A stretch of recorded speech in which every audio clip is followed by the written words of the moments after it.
Hello guys, നമ്മളിന്ന് ഉണ്ടാക്കാൻ പോകുന്നത് നമ്മുടെ ചില്ലിപ്പിയിലൊക്കെ ഇട്ട് വെച്ചിട്ട് നമ്മുടെ മുട്ട ബിസ്ക്കറ്റ്. ഞങ്ങളിവിടെ മുട്ട ബിസ്ക്കറ്റ് എന്നാണ് പറയുന്നത്. എന്താ പറയുന്നത് ഞങ്ങൾക്കറിയില്ല. എന്തായാലും നിങ്ങൾ കമൻറ്റ് ചെയ്യാം. അപ്പോൾ ഇതാ ഒരു മുട്ട എടുത്ത് നന്നായിട്ടൊന്ന് ബീറ്റ് ചെയ്ത് വെള്ളയും മഞ്ഞയും രണ്ടായി പോയിരിക്കാൻ വേണ്ടിയിട്ടാണ് നന്നായിട്ടൊന്ന് ബീറ്റ് ചെയ്തിട്ട് നമ്മളൊരു ബൗളിലേക്ക് ഒഴിച്ചു കൊടുക്കുകയാണ്. അതിലേക്ക് കുറച്ച് വാനില എസൻസ്, ആ മുട്ടയുടെ ടേസ്റ്റ് ഒന്ന് മാറാൻ വേണ്ടിയിട്ടും സ്മെല്ലൊന്ന് മാറാൻ വേണ്ടിയിട്ടാണ് വാനില എസൻസ് ചേർത്ത് നന്നായിട്ട് നമുക്കൊന്ന് ബീറ്റ് ചെയ്ത് കൊടുക്കാം. ഇതിലേക്ക് ഒരു കപ്പിൽ അര കപ്പ് പഞ്ചസാര പൊടിച്ച് വെച്ചതാണ്. നന്നായിട്ട് ഫൈൻ പൗഡറായിട്ട് ഷുഗർ പൗഡറായിട്ട് പൊടിച്ച് വെച്ചത് നമുക്കിതിലേക്ക് ചേർത്ത് കൊടുക്കാം. നമ്മൾ നന്നായിട്ട് ഇളക്കണം. ആദ്യം നമ്മൾ വെജ് ഇൻഗ്രീഡിയൻസ് എല്ലാം നമ്മൾ മിക്സ് ചെയ്തിട്ടാണ് നമ്മൾ ലാസ്റ്റാണ് ഡ്രൈ ഇൻഗ്രീഡിയൻസ് ചേർക്കുന്നത്. നന്നായിട്ട് ക്ഷമയോടെ ഇളക്കി കൊടുക്കുക. എന്നെപ്പോലെ തീർപ്പിക്കരുത്. ഞാനവിടെ ഫുൾ മിക്സ് ആക്കിയിട്ടുണ്ടായിരുന്നു.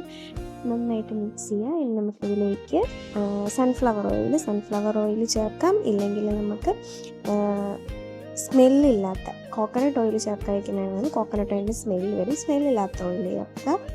ഇതിലേക്ക് ഒരു നുള്ളു ഉപ്പ് ചേർത്തിട്ട് ആ ഷുഗർ ഒന്ന് ബാലൻസ് ആകാൻ വേണ്ടിയിട്ടാണ് ഉപ്പ് ചേർത്ത് നന്നായിട്ടൊന്ന് മിക്സ് ചെയ്യുക. ഇതിലേക്ക് ഇതിൻ്റെ ഹൈലൈറ്റ് എന്ന് പറഞ്ഞാൽ ഇതാണ് പൈനാപ്പിൾ എസൻസ്. അതും വളരെ കുറച്ച് മതി. നല്ലൊരു ടേസ്റ്റും നല്ലൊരു സ്മെല്ലും തരും നമ്മുടെ ഈ ബിസ്ക്കറ്റിന്. ഇനി നമ്മുടെ ഡ്രൈ ഇൻഗ്രീഡിയൻസ് ആഡ് ചെയ്യേണ്ട സമയമാണ്. നമുക്കൊരു അരിപ്പ വെച്ച് കൊടുക്കാം. അതിലേക്ക് നമ്മുടെ മൈദ, ഓൾ പർപ്പസ് ഫ്ലോറാണ് ചേർക്കുന്നത്. മൈദ ചേർത്തിട്ട് നമ്മളിങ്ങനെ അരിച്ചെടുക്കണം. കട്ടയൊന്നും ഇല്ലാണ്ട് അരിച്ചെടുക്കണം. അപ്പോൾ നമുക്ക് ഒരു കപ്പ് മൈദ, അര കപ്പ് പഞ്ചസാരയ്ക്ക് ഒരു കപ്പ് മൈദ എന്നുള്ള കണക്കിലാണ് നമ്മൾ എടുത്തിരിക്കുന്നത്. ഒരു കപ്പ് മൈദ ഇട്ട് കൊടുക്കുക. അതിലേക്ക് കുറച്ച് ബേക്കിംഗ് പൗഡർ, നമ്മൾ വേറെ ഒന്നും ചേർക്കുന്നില്ല, ബേക്കിംഗ് പൗഡർ മാത്രമാണ് ചേർക്കുന്നത്.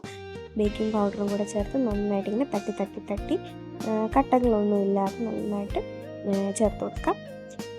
ഇതിലേക്ക് നമുക്കിനി നന്നായിട്ട് ഇതൊന്ന് മിക്സ് ചെയ്തെടുക്കണം. കട്ടയൊന്നും ഇല്ലാതെ, എന്നാൽ ഓവർ മിക്സ് ആയി പോകരുത്.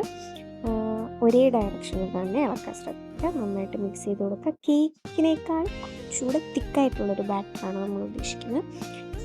കേക്ക് ജ്യൂസാണല്ലോ, കുറച്ച് തിക്കായിട്ടുള്ള ബാറ്ററാണ്. ഇതെനിക്ക് കുറച്ച് കൂടുതൽ തിക്കായി പോയി എന്ന് തോന്നുന്നുണ്ട്.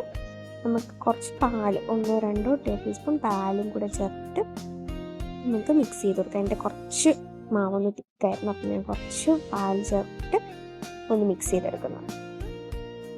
ഇനി നമ്മുടെ നെക്സ്റ്റ് മെയിൻ സ്റ്റെപ്പ് എന്ന് പറഞ്ഞാൽ ഇതിനെ ബിസ്ക്കറ്റിൻ്റെ ഷേപ്പിലാക്കുക എന്നുള്ളതാണ്. ഇത് കുറച്ച് കയ്യിലൊട്ടുന്ന ടൈപ്പ് മാവായതുകൊണ്ട് കുറച്ച് ഡിഫിക്കൽട്ടാണ്. ഇപ്പം എൻ്റെ കയ്യിൽ പൈപ്പിംഗ് ബാഗൊന്നും ഇല്ലാത്തതുകൊണ്ട് ഞാൻ ജസ്റ്റ് ഒരു പ്ലാസ്റ്റിക് കവർ എടുത്തിട്ടുണ്ട്. എന്തോ ഫുഡ് കൊണ്ടുന്ന കവറാണ്.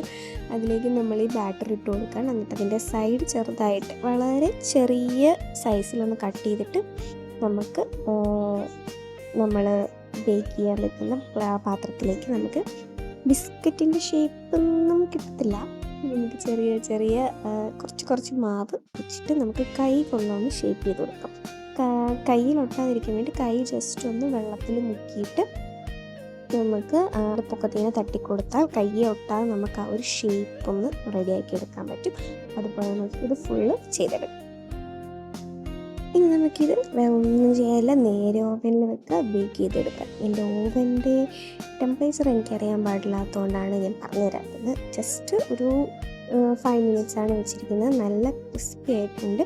ക്രിസ്പി ആയില്ല, സോഫ്റ്റ് ആണെങ്കിൽ കുറച്ച് നേരം കൂടെ, ഒരു 1-2 മിനിറ്റ് കൂടെ വെച്ചാൽ മതി. മറ്റൊരു വീഡിയോ ആയിട്ട് വീണ്ടും കാണാം. ബൈ.